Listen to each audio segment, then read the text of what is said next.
this time around, tutuloy po natin ang ating paglalaba.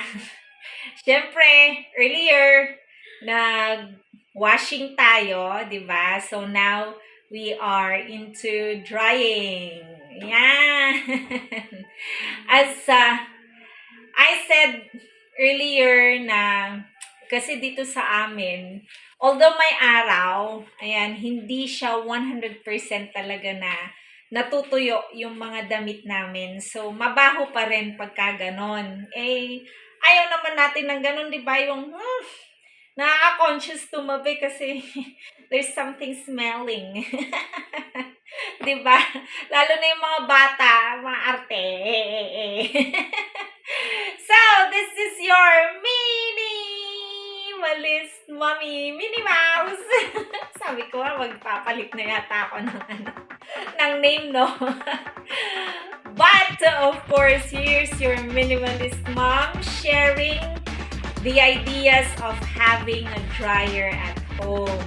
Okay naman yung you bring your, kasi may mga ibang mommy, if they make laba at home, they would bring yung mga nalabahan na doon sa laundry shop. Yan. Lalo na pagka kapitbahay nyo yung laundry shop, pwede naman, di ba? Ganon.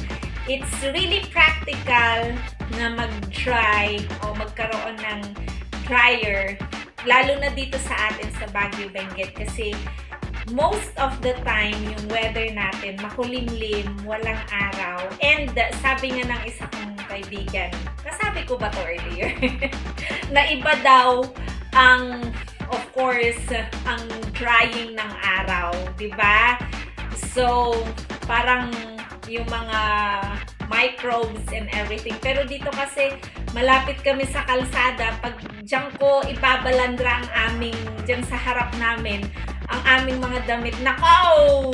Oh no, maalikabok na kasi syempre maraming dumadaang sasakyan din dyan. At pag sa likod naman, 10% lang talaga yung naaabot ng araw. Kaya, saan ka? Saan ka pa? Ikaw ang mag-a-adjust as human being here on earth. Ayan tayo di ba? Adjust na lang para makasurvive. And this time, yung mga nag-iisip na magkaroon ng dryer at home, I would say it's really practical. When it comes sa kuryente, konti lang naman.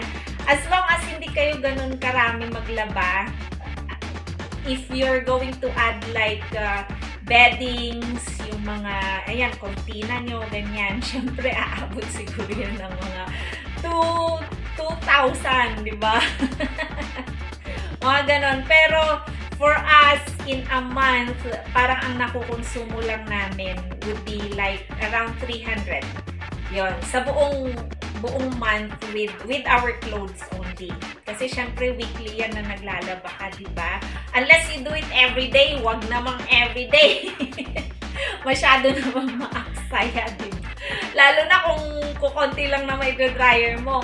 It would be ideal kung marami ka naman. Kasi 8 kilos, ito na yung pinaka mababa na kilogram na mabibili nyo in store. Pero ewan ko, meron na yatang 5 ngayon. 5 kilos, parang ganon. But, ito na yung kinuha namin. 8 kilograms, actually. And, gusto ng father ko yung malalaki. Para daw pati yung mga kumot, ganyan. Yung mga kumot, yung mga makakapal na kumot. Anong tawag nun? Comforter. Yan. So, yung mga makakapal niyang coat, ganyan. So, lahat na dryer talaga para hindi siya mangamoy. Yun! So, ano pa? And, bakit nasa salas ang aming dryer? Kasi wala na kaming space sa likod. Meron man sa labas, but pagka yung malakas na yung ulan, bumagyo, of course, mababasa na. Kawawa naman itong dryer namin, di ba? And one thing, pagka bumili kayo ng appliances nyo, alagaan natin yan. Kasi, especially if we have a husband nga na who is hardworking, as a part of being a wife, para daw naman may asawa naman do. As a part of being a wife, ganyan. Kailangan din nating alagaan kung ano man yung nagagastos sa bahay, di ba? And kaya dito namin nilagay ito sa salas. As I said, wala nang space. Kasi kailangan yung may hose ito na exhaust ba yun? Tawag doon. Para i-emit. Nakakalimutan ko ng lisera ko. Ayan. Para ilabas yung moist. Ayan. And hose siya na malaki. Kaya nilagay namin sa tabi ng bintana. Doon lumalabas yung air. Ayan. Yung moistened air na galing dito sa mga clothes. And kaya nilagay namin siya dito sa tabi ng bintana. Kasi kailangan yon. Kaya pagka kukuha kayo ng dryer, yun yung isipin nyo saan nyo ipipwesto yung exhaust niya. Ganon. And by the way, maraming nagkakamali dito. Dryer is different from spinner. Spinner, actually, yun yung nasa washing natin. Pagkatapos niyang mag-wash, yun yung i-spin niya. Hindi siya totally dry. Parang magpipiga lang siya. That's what you call spinner. Okay? But when you say dryer, ito yung dry na pwede mo na siyang isuot. Ayan. So, usually wash and wear na. Parang nagkukupas-kupas na. Minsan nag-shrink. Akala nga namin yung, alam mo yung lalaw-law ba yung minsan nag-shrink na yung, minsan nagiging hangings na yung mga sinusuot namin, ganyan. Minsan kupas na, ganyan. Or minsan, sabi ng anak ko, sabi niya, baka hindi ako sabi ng iba, hindi ako naglalaba kasi, yun, wash and wear. yung sinusuot niya, alam mo yun, yung basang-basa yung uniform niya. Kasi may once na iisa lang yung uniform niya, basang-basa, ganyan. Yung iba niyang classmate, hindi nag-uniform the following day kasi nga, basa, wala silang, spinner lang meron sila, sinasampay lang, ganyan. So, siya tuyo. And alam nilang iisa yung uniform niya, ganyan. Nahiya pa raw siya na sabihin na may dryer siya, di ba? Alam mo naman yung mga anak natin minsan pa-humble. Ayun. But, you know what, mommies? This dryer is really helpful for us, especially here in Baguio, Benguet. Ayan, napaka-helpful po niya. Napakaganda po niyang maging investment. Hindi ko naman kung convenient kayo na to go to the laundry shop, it's okay. As long as you can bring, di ba? The clothes. Ako, hindi na talaga ako makabuhat. Pwede nga ako nalang buhatin yung ganyan. Okay? And, ayan nga. Pagpatuloy natin ang dryer, gaya ng sabi ko, it's a good investment for us, mom. And, alam mo yon yung inutay-utay talaga namin ang pagbili ng washing, ng dryer, kasi syempre hindi kaya ng budget. Alam niyo naman ang mga mami. Hindi naman tayo kasing yaman nila, Henry C. Ayan, late Henry C. Ayan. So, pag ganun tayo kayaman, why not, di ba? Minsan na nambili ng mga ganyan appliances. And we also need to take care of our appliances. One tip, parang yung washing machine din, nilalagyan ko to ng kumot.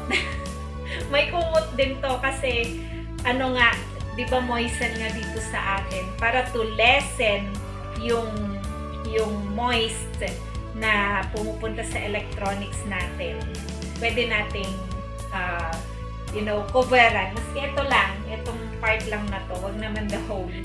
And, by the way, when you're using a dryer, yan, pagka, pa siya, mainit, wag niyong agad-agad isasara kasi makukulob yung amoy. Mangangamoy. Although meron namang pang spray dyan, pero iba pa rin yung i-release nyo yung air. Oh, baka ibang air yan ah.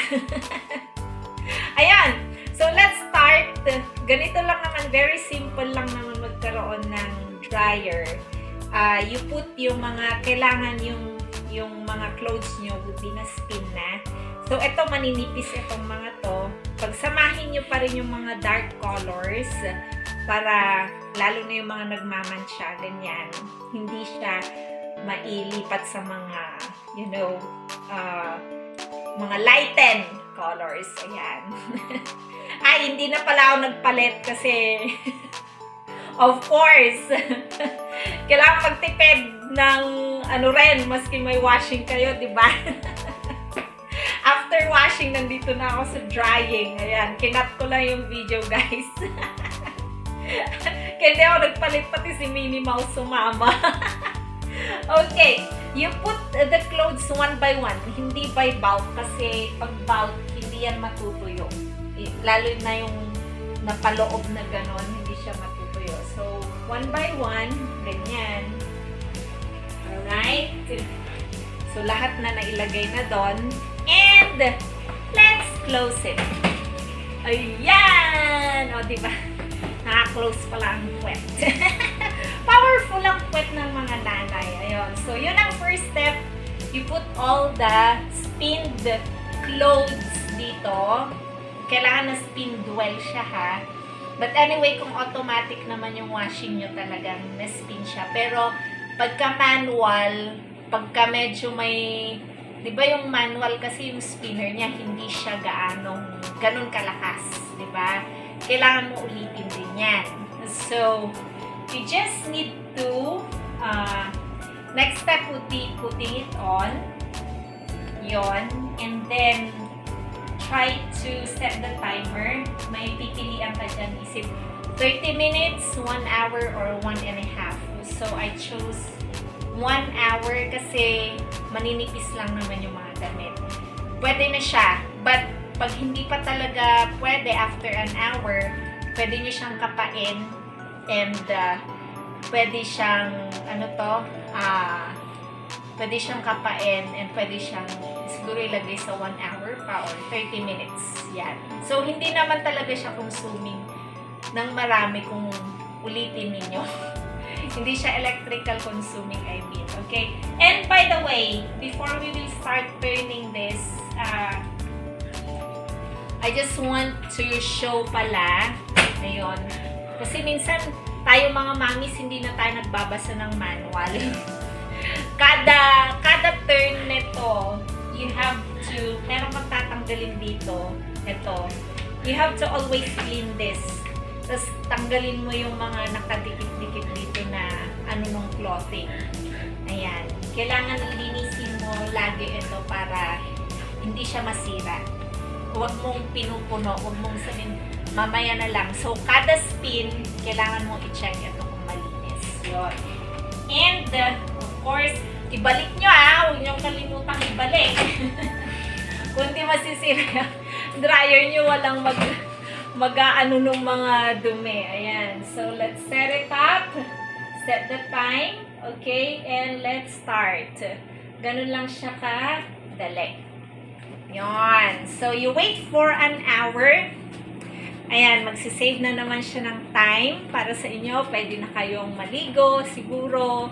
Ayan. Ang challenging lang dito would be mamaya. Pag na-dry na siya would be, of course, yung pagtutupi. Ganyan. Yun lang naman. And, maybe, by next, pagka natapos na itong mga anak mong mag-school, no? Meron ka na yung, robot na taga-tupi. Pwede yun na ang inyong, of course, pwede nyo nang i-invest the next time. Para donya-donya na kayo, nagra-rocking chair na lang kayo, di ba? Ang sarap nun. So, there you go. Oh, by the way, bago mag-end ang lahat sa video to, I would like to thank yung mga nagbibigay ng stars.